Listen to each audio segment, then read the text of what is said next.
Kalau saya jawab nggak selesai satu hari nih kalau mau jawab semua. Jadi akan saya jawab yang berat-berat aja. Ini saya banyak ditegur masalah pajak dan kenapa? Pajak. Oh? Ya, terus pajak. Ada apa? Pajak dan lain-lain. Seolah-olah keadaan normal. Yang perlu kita ingat adalah kita keadaannya nggak normal sampai September kemarin. Oktober aja baru mulai balik. Belum keluar dari ketekanan loh. Ini yang sebagai kita perbaikin. Jadi jangan dihitung sebagai keadaan normal. Lagi ketika ekonomi sedang melambat, dan ini banyak, saya baru tahu di sini banyak ahli ekonomi. Mantap diskusinya nih pasti nih. Muridnya beliau dari PKS. Temennya. Kenapa lu lulusin? Kenapa lulusin? Bagus itu. Saya mau tekan dia Kalau sini. di ITB nggak lulus katanya. Saya Pak Haris Turin ini konseptual sekali.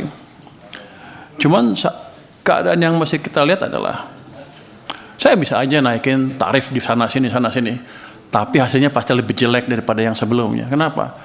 Waktu ekonomi lagi jatuh. Ya sebagai ini saya bilang kalau kita kan tahu Pak kebijakan kontrasiklikal. Kalau lagi jatuh kita bebanin lagi akan lebih jatuh lagi. Harusnya malah kita ngasih stimulus besar-besaran. Ini kan kita cukup taktis di sini ya, di Kementerian Keuangan cukup mirip karena nih senior Anda nih pelitnya minta ampun. Jangan kasih dengan yang ada aja. Jadi kita optimalkan. Beliau juga pelit sama aja. Jadi kita optimalkan yang ada. Jadi kita optimalkan uang yang ada untuk menciptakan perbaikan ekonomi dan alhamdulillah sekarang sudah mulai terlihat. Tapi bukan berarti keadaan sudah normal. Jadi kalau Anda tanya, kenapa pajak Anda turun segitu banyak? Ya waktu itu lagi susah. Kalau bisnismen lagi susah dipajakin ribut pasti kan. Uangnya juga nggak ada. Orang lagi rugi. Jadi itu yang mesti ditaruh di kepala kita bersama-sama ya. Emang saya akuin pengumpulan pajak masih di bawah target. Akan kita perbaiki ke depan. Tapi tolong diingat juga sampai September Oktober itu kita enggak ideal kondisinya. Kalau saya lihat gambar uang tadi, coba kasih lihat gambar pertumbuhan uang itu sudah cukup lama sebenarnya dari 2004. Jadi ekonomi kita masih susah. Apakah mau kita tekan masyarakat kita, pengusaha kita pasti hancurnya. Jadi tolong dipertimbangkan juga hal itu. Saya juga pengennya pajaknya maksimal ini. Tapi ketika kita masih memberi stimulus ke ekonomi, saya belum memberi stimulus yang besar ya. Saya hanya memaksimalkan, mengoptimalkan uang yang ada supaya ekonomi bisa recover itu. Dalam keadaan seperti itu, acuan-acuan yang normal, penilaian dalam keadaan yang sehat menjadi tidak pas, Pak. Jadi saya juga mau kalau bisa kita hajar, terutama anggota DPR pajaknya kita naikin ya. Saya digebuk nanti atau Pak Tommy atau Pak ini. Cuman nggak seperti itu kondisinya. Ketika uang kita seperti ini kan sebetulnya 2000 udah direm nih 2004 ke sini. Ini udah negatif pertumbuhan uang kita. Kita susah. Cuman waktu itu kita semua belum sadar dan saya sekarang mencoba memperbaiki ini dan itu pun masih belum optimal karena kan fiskal masih ada sisi mesin ekonomi kita yang belum membantu dari sisi moneter. Ini injeksi positif masih dari sisi fiskal aja. Sekarang tumbuhnya mungkin dengan injeksi tambahan 10% lebih mungkin sekarang. Tapi kan uang di bank sentral masih banyak, boleh ngomong gitu ya? Boleh. Mereka menyerap uang dari perbankan itu 1.000 triliun sekarang di SRB dan open market operation-nya. Kalau dia bantu sedikit aja, lebih bagus lagi. Ini kan saya pikir dalam keadaan sekarang tumbuh 20% untuk M0 masih bisa ditolerir tanpa menimbulkan inflasi yang berlebihan atau tanpa menimbulkan ekonomi kita kepanasan. Kan yang situ di bawah Komisi 11 juga.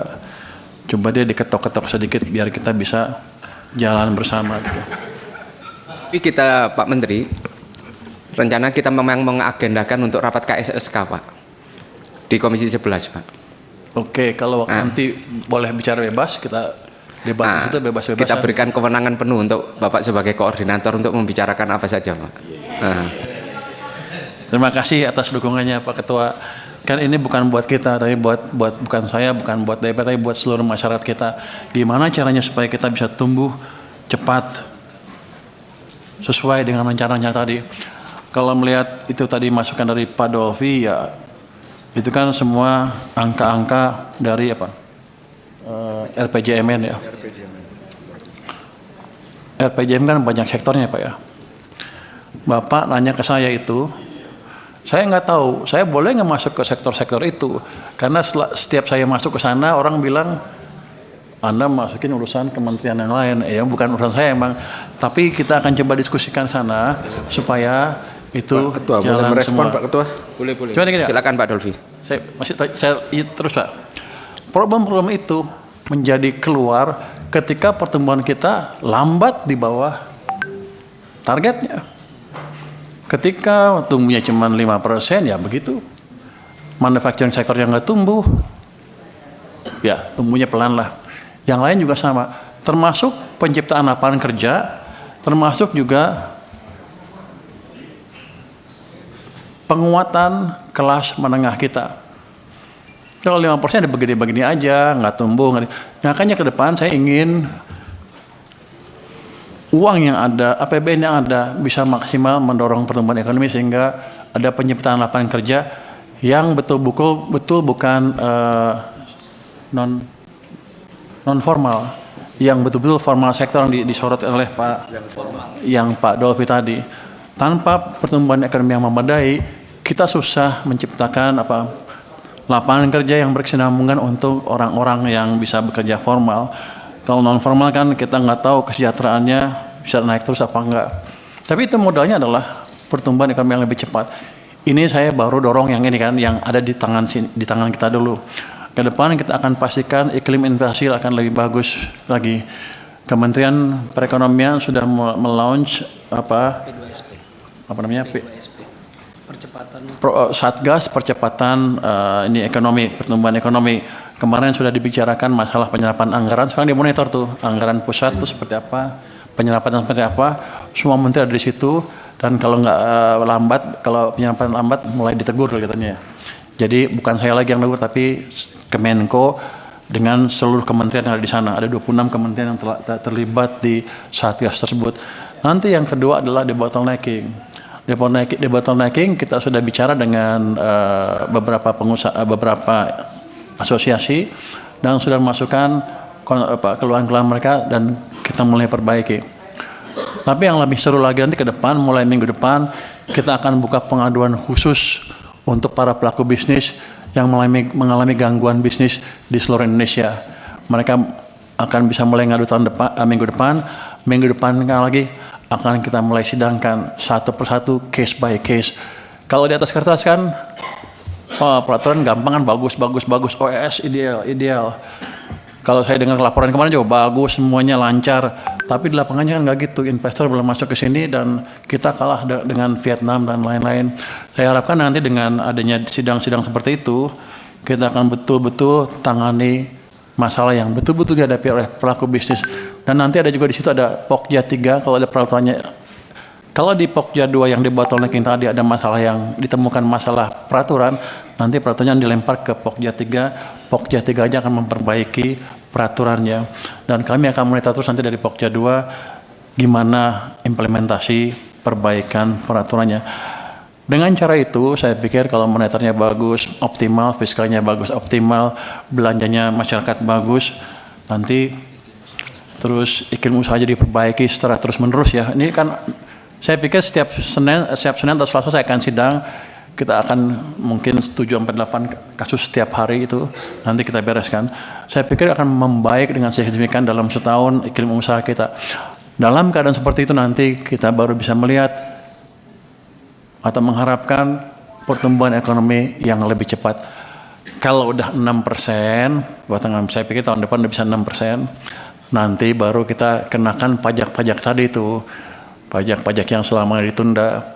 Saya pikir kalau udah orang lebih gampang cari kerja, udah agak makmur sedikit, dipajakin juga nggak akan marah-marah lagi seperti kemarin ketika ekonomi jatuh. Jadi tentunya akan kita perhitungkan seperti apa nanti pajak yang pas buat masyarakat, buat kita tanpa mengganggu momentum pertumbuhan yang terjadi. Jadi begitu Pak Dolfi. Jadi dengan cara itu kita harapkan nanti semuanya bisa membaik. Angka-angka target tadi nanti kita akan lihat di akhir tahun. Kalau Anda misalnya bilang kalau nggak tercapai, apa konsekuensi untuk Kementerian Keuangan? Coba Pak, lu kan gurunya, guru itu ada masukan nggak? Mau ngapain? Gaji lu potong? Ada gaji. Mau diapain? Gaji mulai gaji menteri lah. Oh, menteri luar? Nggak, kita akan lihat. Artinya gini. Peraturan, ada peraturan. Pak Menteri, sebelum yang ke situ tadi, izin Pak Ketua. Silakan. Tadi mengenai apakah